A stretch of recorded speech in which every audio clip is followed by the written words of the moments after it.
Base aliada tenta construir consenso sobre MP do Refis.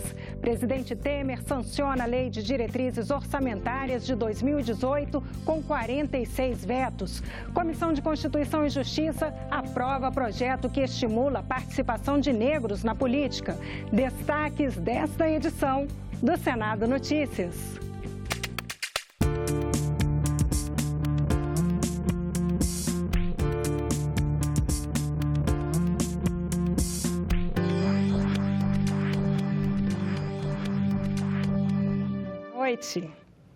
O presidente do Senado, Eunício Oliveira, afirmou que a base aliada está tentando construir um consenso sobre o texto da medida provisória que trata de um novo programa de renegociação de dívidas com a União, uma espécie de refis. O Congresso prorrogou para o dia 11 de outubro o prazo da MP, que terminaria esta semana. O prazo para a adesão ao programa está previsto para o dia 31 deste mês. Eunício se reuniu nesta quarta-feira em um almoço com o presidente da Câmara, o ministro da Fazenda e com líderes partidários para falar da MP 783. A comissão mista do Congresso fez mudanças à redação enviada pelo Executivo, o que não agradou aos governistas. A arrecadação em 2017 teria uma queda de 13 bilhões de reais. Isso dificultaria mais ainda o cumprimento da meta fiscal para este ano, que já é negativa em 139 bilhões de reais. Por isso, eles decidiram que uma nova comissão de senadores e deputados tentasse dar mais equilíbrio à proposta.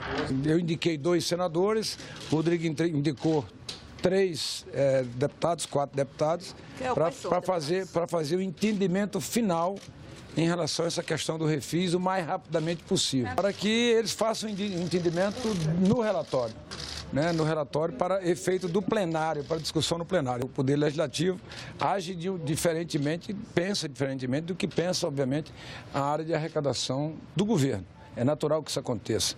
Então, o governo e a área econômica têm um pensamento pleno de arrecadação. E nós temos um entendimento de pensar também no consumidor e não apenas na questão da receita, de criação de novos impostos, de aumento de carga tributária. Então, é nosso papel defender a sociedade.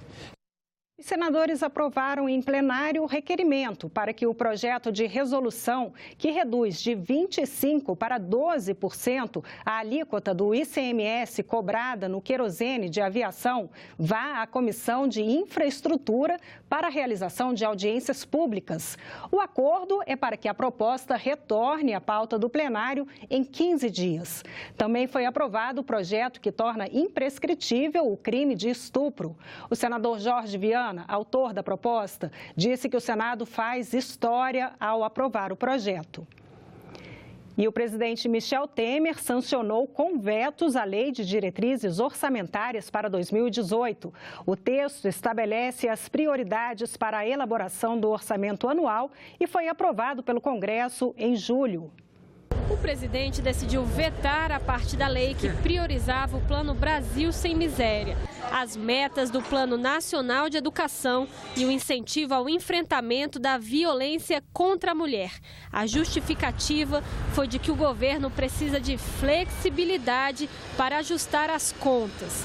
É lamentável que o governo faça isso, enquanto poderia fazer outras reformas, outras medidas no sentido de promover uma justiça tributária maior, ou seja, exigir mais de quem pode pagar para poder garantir os programas sociais. Entre as partes vetadas também estão a obrigação de os bancos públicos priorizarem políticas de redução da desigualdade, a exigência da publicação bimestral de financiamentos a estados, municípios e governos estrangeiros acima de R$500 mil, valores pagos pelo Tesouro Nacional acima de R$1 milhão para subvenção de taxas de juros também deveriam ser divulgados. O presidente também vetou a exigência de que as MPs com renúncia tributária tenham de vir com previsão de impacto orçamentário e vetou também a auditoria da dívida pública. Para 2018, foi mantida a meta fiscal de mais de 131 bilhões de reais de déficit. A expectativa do crescimento é de 2,49% e a inflação deve ser de 4,5%.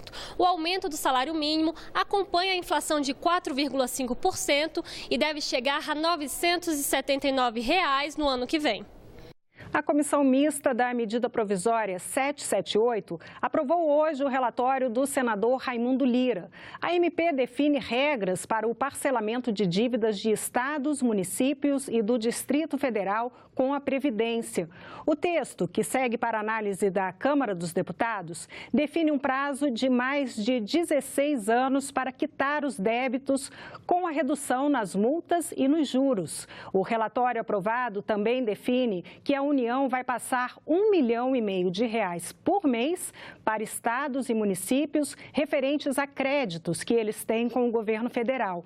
Com a renegociação, Distrito Federal, estados e municípios podem voltar a receber recursos federais por meio de convênios. O governo prevê a adesão de 2.000 municípios, mas 1.800 prefeitos já assinaram o refinanciamento dos débitos previdenciários.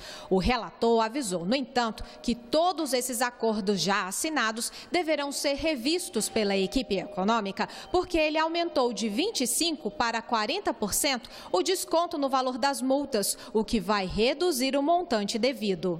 Tinha várias emendas pedindo para aumentar para 80%, para 90%, para 99%, mas eu fui até 40%, que é um ganho razoável, que não vai ter impacto naturalmente na receita da Previdência Social, então, mas é um ganho significativo para os municípios. Vai criar as condições para que os municípios e estados possam ter a certidão de quitação junto à Previdência Social e aí, com essa quitação, poder assinar os convênios com o governo federal. A Comissão de Constituição e Justiça aprovou o projeto que torna crime o desrespeito a direitos dos advogados. Os senadores aprovaram também proposta que aumenta a pena para pichações em monumentos históricos e um projeto para estimular a participação de negros na política. Nas últimas eleições, dos 1.627 candidatos eleitos, 342 se declararam pardos e 51 negros, segundo o relatório do senador Randolfo Rodrigues, relator da matéria. Para aumentar a participação de candidatos negros, o projeto do senador João Capiberibe prevê um mínimo de 5% dos recursos do fundo partidário para financiar a campanha desses candidatos. Esses 5% do fundo partidário que será destinado a estimular as candidaturas de afrodescendentes vai fazer com que haja uma participação maior no poder e, tendo uma participação maior no poder, eles serão incluídos em todas as políticas públicas. Os senadores aprovaram também projeto que aumenta a pena de quem faz pichações ou danifica monumentos tombados por terem valor histórico, artístico ou arqueológico. A pena, que atualmente é de 6 meses a 1 ano de prisão e multa, vai variar de 1 a 3 anos de prisão e multa proporcional ao dano. As baixas penas previstas na atual legislação não intimidam aqueles que se dispõem a depredar impunemente o patrimônio histórico e cultural. Seria preciso inibir a atuação de vândalos, como aqueles que recentemente atacaram a igreja de São Francisco de Assis, mais conhecida como Igrejinha da Pampulha, pichando inclusive painéis de Cândido Portinari. E quem desrespeitar as prerrogativas dos advogados também será punido.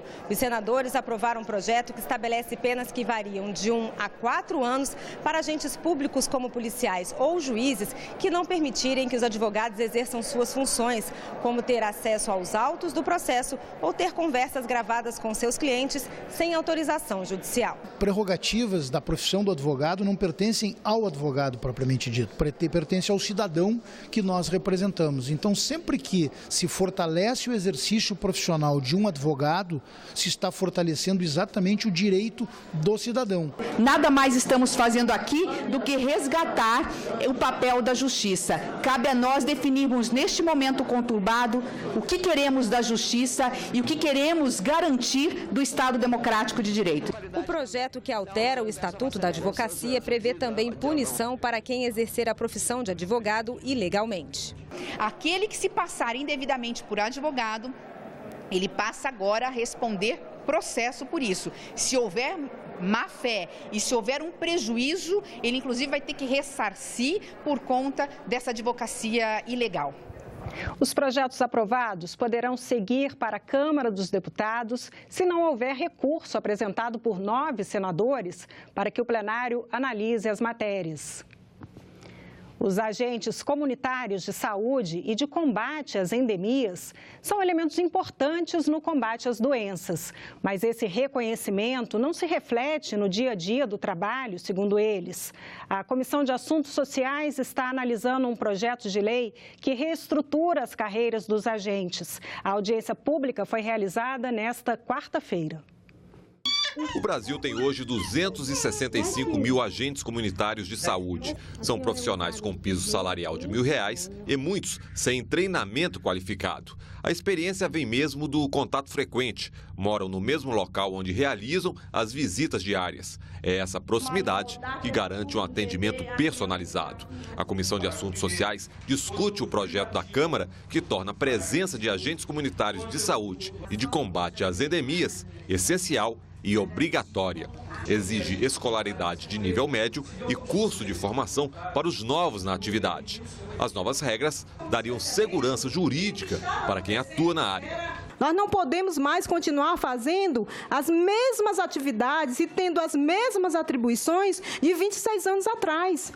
Hoje o nosso público é outro. Nós trabalhávamos naquela época a desnutrição, a morte por desnutrição. Hoje nós estamos aí vendo a obesidade imperando no meio da sociedade. Crianças com diabetes. A questão do nível de escolaridade, onde nós iremos para o nível médio, isso é de suma importância para uma categoria, não se aplicando, é bom deixar claro, não se aplicando para os atuais ACS e ACE que não têm nível médio. Mas apesar do reconhecimento do trabalho, a polêmica está no texto do projeto, que diz que a visita domiciliar periódica é privativa dos agentes comunitários, o que poderia inviabilizar a ação de outros profissionais da saúde. Jaraquara, do interior de Cametá, senadora.